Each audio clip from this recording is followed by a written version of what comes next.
him images? And if so, I'm pretty worried about who those victims might be. I don't know. Again, I don't know all the details. I do remember Scott talking to me about it back, when it was happening, and I think it was some material got on his computer that shouldn't have been on there, but it wasn't anything in terms of individuals involved. So it was more of a again your term like pornography that was some that got onto his computer and it was along with the other stuff that wasn't uh, around the that wasn't illegal and it kind of and it got brought to the authorities and as a result they he went through the process and has been kind of living that down or getting through that ever since then. And again, I don't know if you want to talk to Scott. He'd probably be willing to talk to you and tell you Oh my more about gosh, that is what he's so done. So interesting because it's kind of a heartbreaking story either way because I view pornography addiction as something that can be overcome.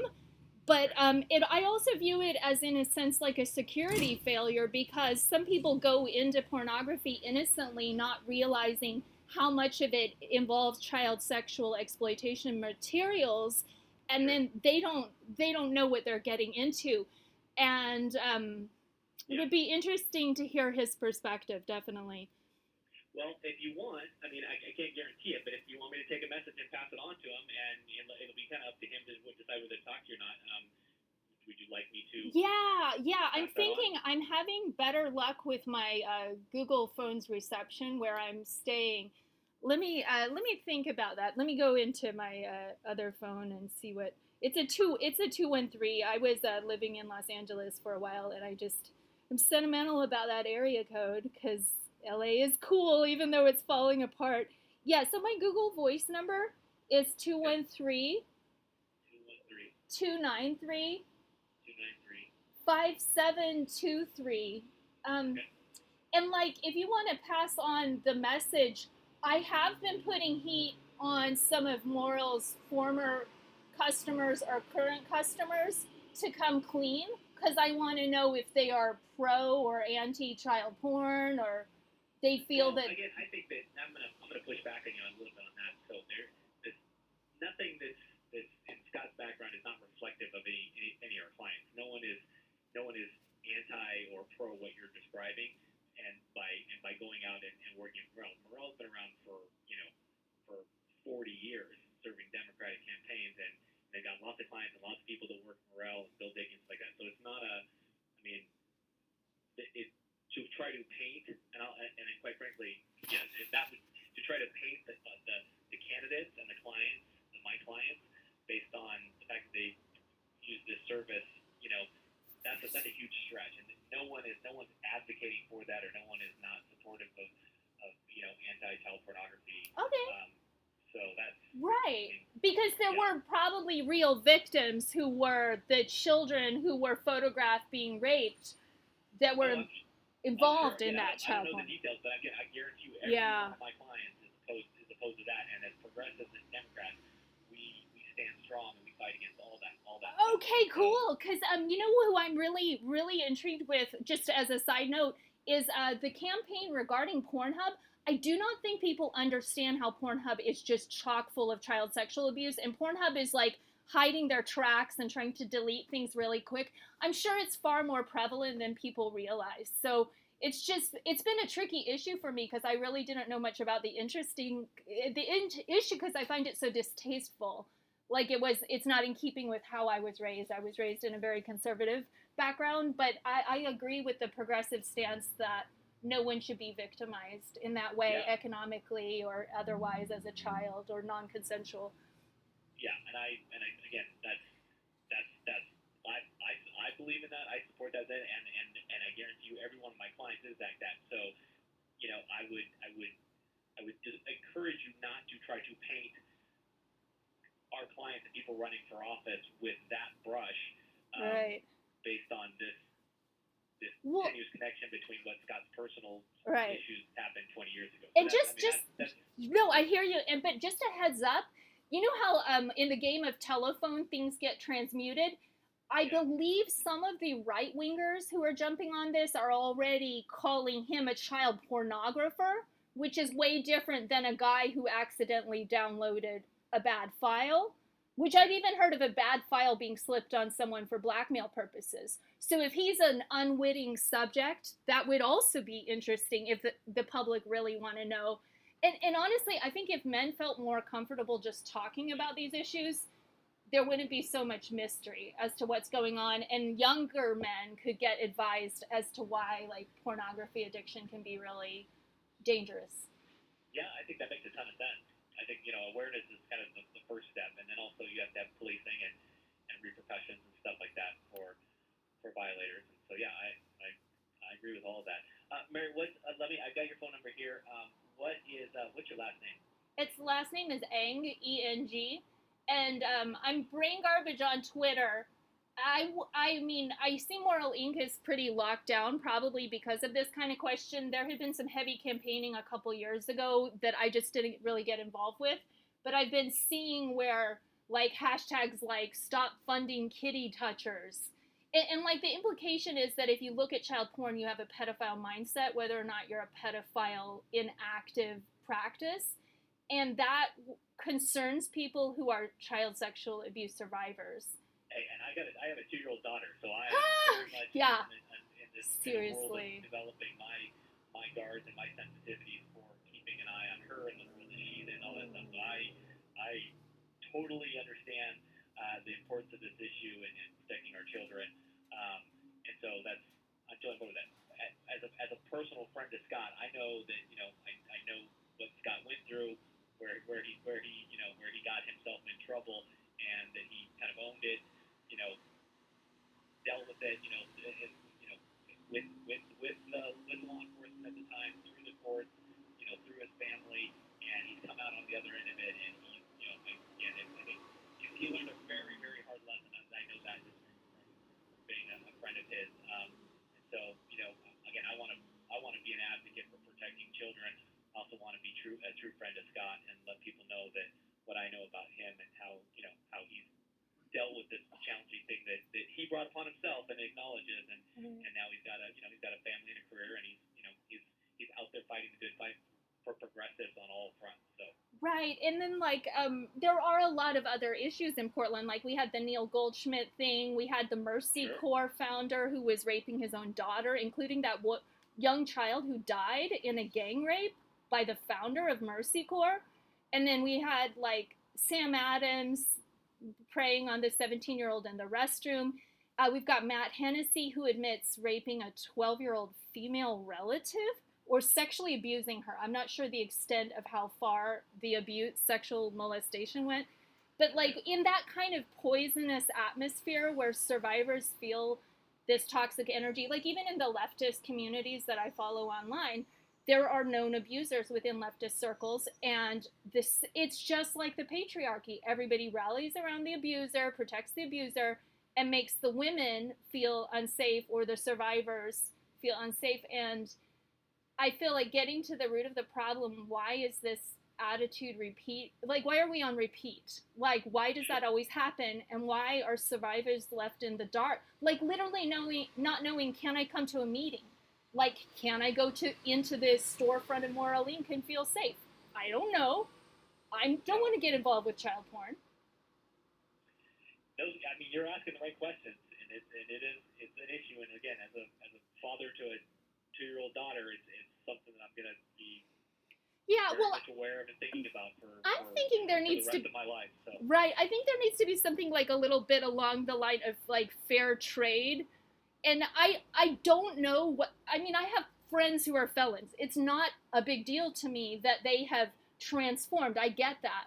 But where we draw the line on certain kinds of crimes and certain kinds of crimes being so horrendous, I feel like say for instance, sexually abusing a 12-year-old, that would mean you don't ever go to a church ever again.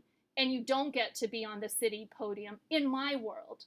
And the survivors are running for the hills. We don't want anything to do with that type of government.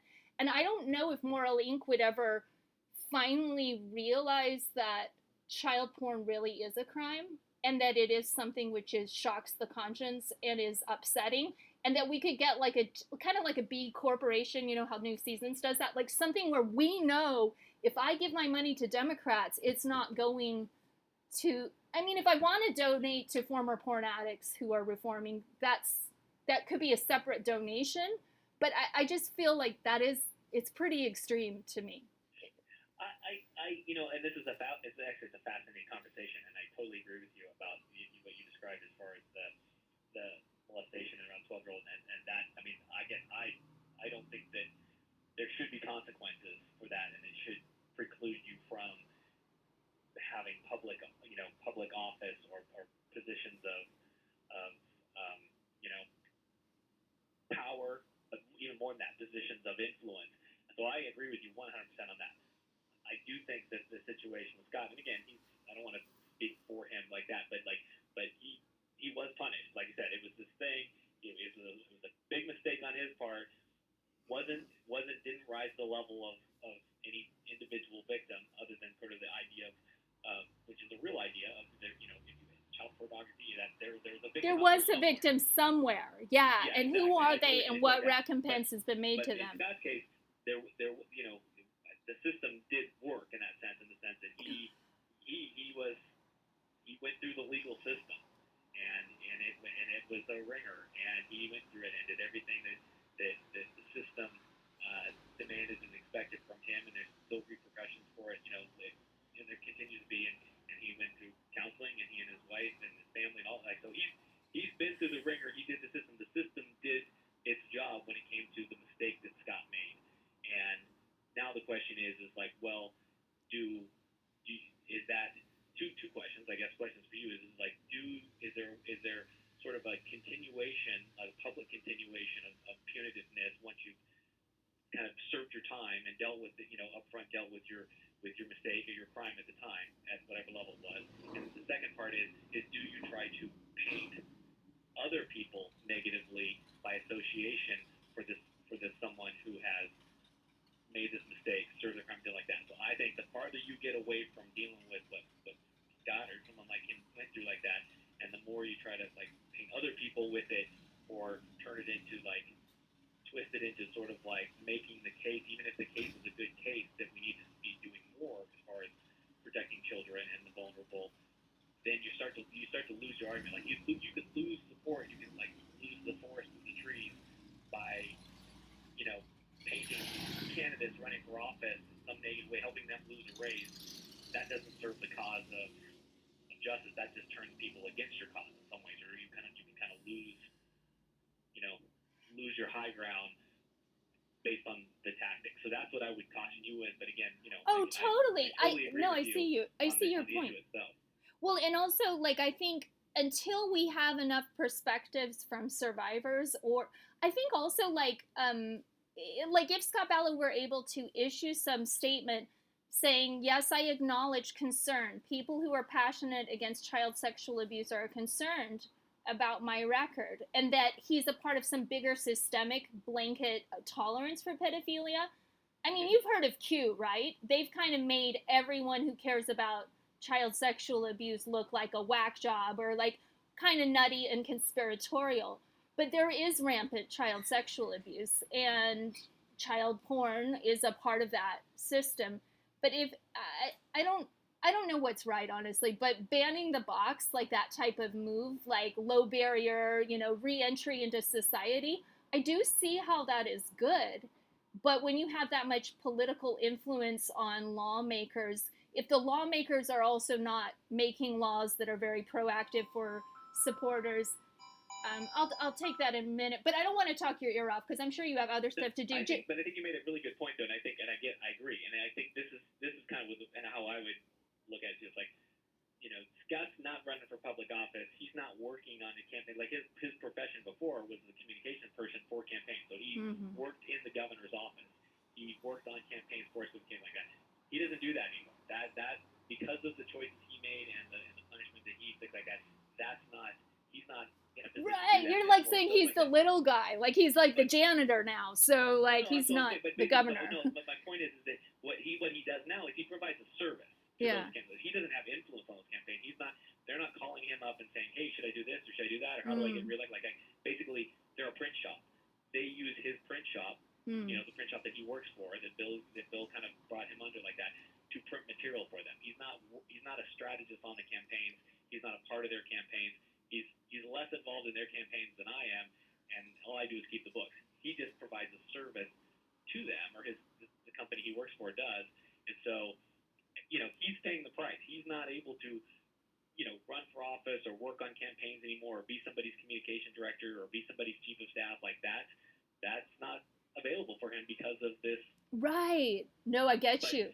But can he be a salesperson that sells somebody some printing or something like that? I mean, that's his job, and that's yeah. I see what you're saying, and then like the deeper.